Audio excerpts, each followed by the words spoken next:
Hello everyone, Nicholas Medovich here with Strasbourg 1991 Productions. Today I will actually begin one of my newest topics to actually bring to the table that helps build character, courage, and compassion to every citizen across the country. Over the last few decades, juvenile delinquency has become a very major problem in our world. From alcoholic households to engaging in organized crime, problems like this have been a popular, infamous hotspot since the 1970s and mid-1980s.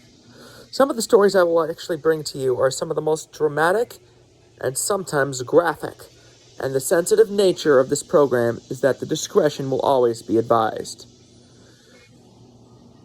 One of the reasons I actually wanted to bring to this table is the lack of supervision and the proper role modeling in parts where I live. Not talking about Marlton, New Jersey. I'm talking everywhere around the East Coast and across the globe. Juvenile delinquency has become a major problem in our hotspots for decades, even centuries. One of the solutions I actually bring up is to eliminate any type of juvenile delinquency and any type of destruction that bring malice and insensitive taste to their victims.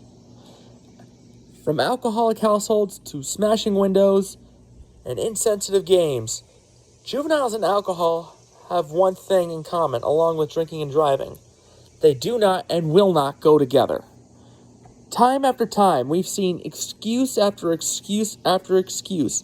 Over and over again, the copycatting of these recreations bring the fifth, sixth degrees of evil to the table. What I wanted to actually bring is end irresponsible drinking, EID. The results are fatal. If not to emphasize intervention directly to this problem.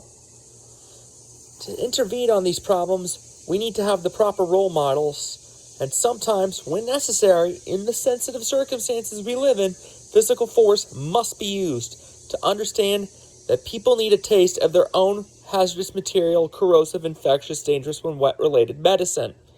And I'm not talking about just using calcium carbide. I'm talking about what happens when you water spray one problem, another problem rises up. Hence the term. We need to use better tools of the trade,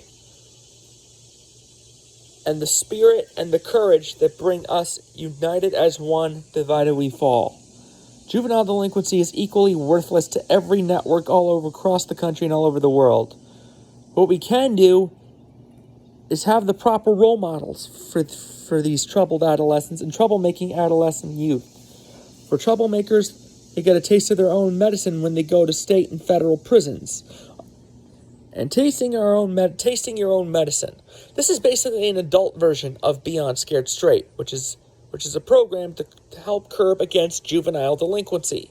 Getting a taste of what prisoners have to deal with on a daily basis and what the actual inmates give them is nothing scarier than being on the front lines in the Persian Gulf. We need to teach our youth how to treat each other with dignity and respect, and how to raise our youth with dignity and respect, and how we treat our elders. And I'm not talking about just our grandparents. It's elders and military and authorities from all over the world. Despite the conflict, we need to understand is that bad behavior is equally worthless. And to emphasize that character and leadership, we need somebody who can bring none other than a sixth-degree burn of impact statements to emphasize the importance of the saying, no means no. Time and time again, people are ignoring the dangers and playing games of chicken and cat and mouse with other people's conscience and character and sensitivity. We need to treat each other like human beings and nothing else. Bad behavior, whether it involves juvenile delinquency, whether it's elementary, middle, or high school age, we need to understand is that no behavior will be allowed in that set of circumstances or the settings we live in. What can we do to build a better community? Proper intervention, and sometimes physical force when approved by our seniorities, our supervisors, and our lessees. We need to understand is that no matter what background we come from, no matter whether it's race, religion, or nationality, Make no mistake, delinquency in adult or juvenile are equally worthless and are equally inexcusable acts of evil. Not acts of war, not acts of terror, not acts of hatred, not acts of revenge, not even acts of violence. They are all acts of evil. And the only way to stop evil is to scream no means no right where it stands.